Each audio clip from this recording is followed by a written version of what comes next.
Hello दोस्तों, आप सभी का मेरे यूट्यूब चैनल धूमकेतु जीएस क्लासेज में बहुत बहुत स्वागत है।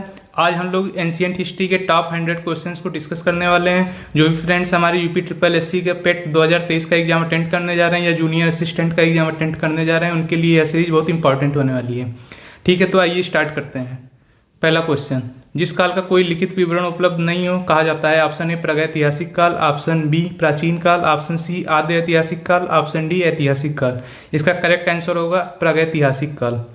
ठीक है फ्रेंड्स, आद्य ऐतिहासिक काल उसको कहते हैं जिसमें लिखित वर्णन मिलता है, लेकिन उसका हम लोगों ने अभी तक अनुवाद नहीं कर पाया, हमें उसका मतलब नहीं पता है। और ऐतिहासिक काल उस काल को कहते हैं जिसमें लिखित वर्णन उपलब्ध भी है और हम उसको अनुवाद भी कर पाए, हमें पता है उसका मतलब क्या होता है। चलिए अगले क्वेश्चन पे चलते हैं। दूसरा क्वेश्चन, आदिमानव ने सर्वप्रथम किस पशु को पालतू बनाया? ऑप्शन ए बैल, ऑप्शन बी कुत्ता, ऑप्शन सी गाय, ऑप्शन डी हाथी। इसका करेक्ट आंसर होगा ऑप्शन बी कुत्ता। ठीक है, मनुष्य ने मध्य पाषाण काल में पशुओं को पालना शुरू किया, जिसमें सबसे पहला पशु कौन था? कुत्ता था। अगला क्वेश्चन, तीसरा क्वेश्चन है, आधुनिक होमो सेपियंस मानव का उद्भव किस काल में हुआ? ऑप्शन ए निम्न पुरा पाषाण, ऑप्शन बी उच्च पुरा पाषाण, ऑप्शन सी मध्य पुरा पाषाण, ऑप्शन डी ताम्र पाषाण। इसका करेक्ट आंसर होगा ऑप्शन बी उच्च पुरा पाषाण में होगा। ठीक है, अगला क्वेश्चन, चौथा क्वेश्चन है, मानव ने आग का प्रयोग किस काल में प्रारंभ किया? ऑप्शन ए ताम्र पाषाण, ऑप्शन बी मध्य पाषाण काल, ऑप्शन सी कांस्य काल, ऑप्शन डी नव पाषाण काल। इसका करेक्ट आंसर होगा नव पाषाण काल। ठीक है, साथ ही में मनुष्य ने खेती करना भी जो है नव पाषाण काल में स्टार्ट किया। तो ये चीज़ें आपको पता चल गई। अगले क्वेश्चन में चलते हैं। पांचवा क्वेश्चन, मानव ने सर्वप्रथम किस धातु का प्रयोग किया? ऑप्शन ए लोहा, ऑप्शन बी चांदी, ऑप्शन सी तांबा, ऑप्शन डी पीतल। करेक्ट आंसर होगा ऑप्शन सी तांबा। सबसे पहले ताम्र युग आया था। ठीक है फ्रेंड, चलिए नेक्स्ट क्वेश्चन में चलते हैं। छठवां क्वेश्चन, मानव द्वारा उपयोग में लाई गई पहली फसल थी? ऑप्शन ए चावल, ऑप्शन बी गेहूं, ऑप्शन सी जौ, ऑप्शन डी ये सभी। इसका करेक्ट आंसर होगा ऑप्शन सी जौ। जौ की खेती सबसे पहले स्टार्ट हुई, उसके बाद गेहूं की हुई, उसके बाद चावल की हुई। तो ये सीक्वेंस आप याद रखिएगा। नेक्स्ट क्वेश्चन में चलते हैं। निम्न में से कौन सा स्थल प्रागैतिहासिक चित्रकला के लिए प्रसिद्ध है? Option A Ajanta, option B Amaravati, option C Banawali, option D Bhimbetka. इसका करेक्ट आंसर होगा ऑप्शन डी भीमबेटका। भीमबेटका आपका कहाँ पे पड़ता है? एमपी में पड़ता है, मध्य प्रदेश में। ये चीज़ याद रखिएगा, कई कई लोकेशन भी पूछ लेते हैं। अगले सवाल पे चलते हैं। निम्न में से कौन पुरातत्वविद हड़प्पा के उत्खनन से संबंधित है? Option A Dayaram Sahni, option B S R. Rao, option C R D. Banerjee, option D B B. Lal. तो करेक्ट आंसर होगा ऑप्शन ए दयाराम साहनी। ठीक है, नेक्स्ट क्वेश्चन पे चलते हैं। हड़प्पाई स्थलों में कांस्य नर्तकी की मूर्ति कहाँ से प्राप्त हुई? Option A Harappa, option B Kalibangan, option C Chanhudaro, option D Mohenjodaro. तो इसका करेक्ट आंसर होगा ऑप्शन डी मोहनजोदड़ो से मिली थी। मोहनजोदड़ो से हमारे कांस्य की मूर्ति मिली थी, जो कि एक नर्तकी थी। 10वां क्वेश्चन, प्रसिद्ध पशुपति की मुहर कहाँ से मिली है? Option A Mohenjodaro, option B Rangpur, option C Harappa और ऑप्शन डी लोथल। इसका करेक्ट आंसर होगा ऑप्शन सी हड़प्पा।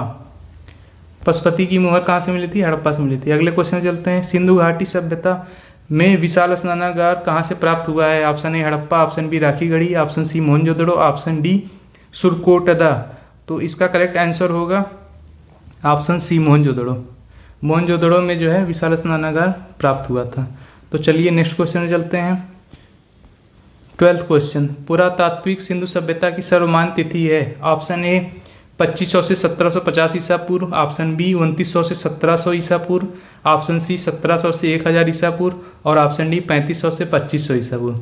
तो जो सबसे ज़्यादा सर्वमान्य तिथि है वो है ऑप्शन ए। ठीक है, कार्बन 14 डेटिंग के बेस पे ये तिथि डिसाइड की गई है, इसीलिए इसको मोस्ट एक्सेप्टेबल टाइम पीरियड माना जाता है सिंधु घाटी सभ्यता का, 2500 से 1750 ईसा पूर्व। चलिए नेक्स्ट क्वेश्चन पे चलते हैं। भारत में मूर्ति पूजा का आरंभ कब से माना जाता है?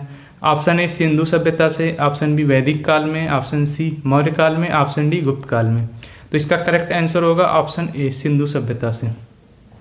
दोस्तों, सिंधु सभ्यता से ही मूर्ति पूजा का आरंभ हो गया था, जिसमें ये लोग कई तरह के देवी देवताओं की पूजा करते थे। जैसे कि पहले आपका आ जाएगा पशुपति।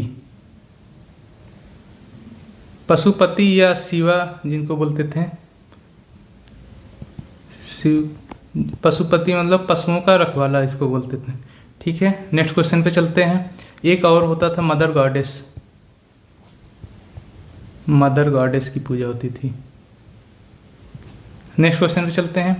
14 क्वेश्चन, कौन सा हड़प्पीय नगर 3 भागों में विभक्त था? ठीक है, option A Lothal, option B Dholavira, option C Surkotada, option D Kalibanga. तो इसका करेक्ट आंसर होगा ऑप्शन ये बी ऑप्शन धौलावीरा। ठीक है, धौलावीरा जो नगर था वो 3 पार्ट में डिवाइडेड था, जिसमें एक पार्ट था किला, फिर आता था मध्यनगर और तीसरा आता था आपका निचला नगर। बाकी जगह आप देखेंगे तो 2 पार्ट में रहता था, लेकिन यहाँ पे जो है 3 पार्ट में आपको नजर आएगा, 1 2 3। चलिए नेक्स्ट क्वेश्चन में चलते हैं। हाथी दांत का पैमाना हड़प्पीय संदर्भ में मिला है? ऑप्शन ए लोथल में, option B Kalibangan, option C Dholavira, option D Banawali. तो इसका करेक्ट आंसर क्या होगा? लोथल, ऑप्शन ए लोथल में जो है हाथी दांत का पैमाना मिला था। और ये फ्रेंड्स एक व्यापारिक केंद्र भी था, ये भी याद रखिएगा। चलिए नेक्स्ट क्वेश्चन पे चलते हैं। हड़प्पा किस नदी के किनारे स्थित है? Option A Ravi, option B Ghaggar, option C Bhagwa और ऑप्शन डी सतलज। तो इसका करेक्ट आंसर क्या हो जाएगा? रावी। हड़प्पा किस नदी के किनारे था? रावी नदी के किनारे था। चलिए नेक्स्ट क्वेश्चन पे चलते हैं। लोथल किस नदी के किनारे स्थित था? Option A Bhagwa, option B Sutlej, option C Ghaggar और ऑप्शन डी रावी। इसका करेक्ट आंसर होगा ऑप्शन ए भगवा। भगवा नदी के किनारे जो है स्थित था। कुछ और सिटी का नाम मैं बता देता हूँ, हो सकता है एग्जाम में आ जाए, जैसे मोहनजोदड़ो। मोहनजोदड़ो किस नदी के किनारे था? मोहनजोदड़ो था आपका सिंधु नदी के किनारे। ठीक, इसी के नाम पे सिंधु घाटी सभ्यता पड़ा। और अगला आता है आपका कालीबंगन। कालीबंगा कहाँ पे था? घग्गर नदी के किनारे, घग्गर नदी के किनारे था। तो ये दोनों इंपॉर्टेंट है। मोहनजोदड़ो सिंधु नदी के किनारे, कालीबंगा घग्गर के किनारे, लोथल भगवा नदी के किनारे और आपका हड़प्पा जो है रावी नदी के किनारे। चलिए अब क्वेश्चन नेक्स्ट पे चलते हैं। 18वां क्वेश्चन, ऋग्वेद में अगन्या का प्रयोग हुआ? ऑप्शन ए बकरी के लिए, ऑप्शन बी गाय के लिए, ऑप्शन सी हाथी के लिए और ऑप्शन डी घोड़े के लिए। तो इसका करेक्ट आंसर होगा ऑप्शन बी गाय के लिए। अगन्या का मतलब जिसे ना मारा जाए, जिसे ना मारा जाए मतलब गाय उस समय बहुत ज़्यादा पूजनीय थी ऋग्वेदिक काल में, इसीलिए इसको अगन्या घोषित किया गया, मतलब इसे मारा ना जाए, ये पूजनीय है। चलिए नेक्स्ट क्वेश्चन में चलते हैं। 19वां क्वेश्चन, ऋग्वेदिक आर्य किसकी पूजा करते थे? ऑप्शन ए प्रकृति की, ऑप्शन बी गाय की, ऑप्शन सी वृक्ष की, ऑप्शन डी माता की। करेक्ट आंसर होगा ऑप्शन ए प्रकृति की। ठीक है, अग्नि वायु इन सब देवताओं की जो है पूजा की जाती थी ऋग्वेदिक काल में। चलिए नेक्स्ट क्वेश्चन में चलते हैं। आर्य भारत में सबसे पहले कहाँ बसे?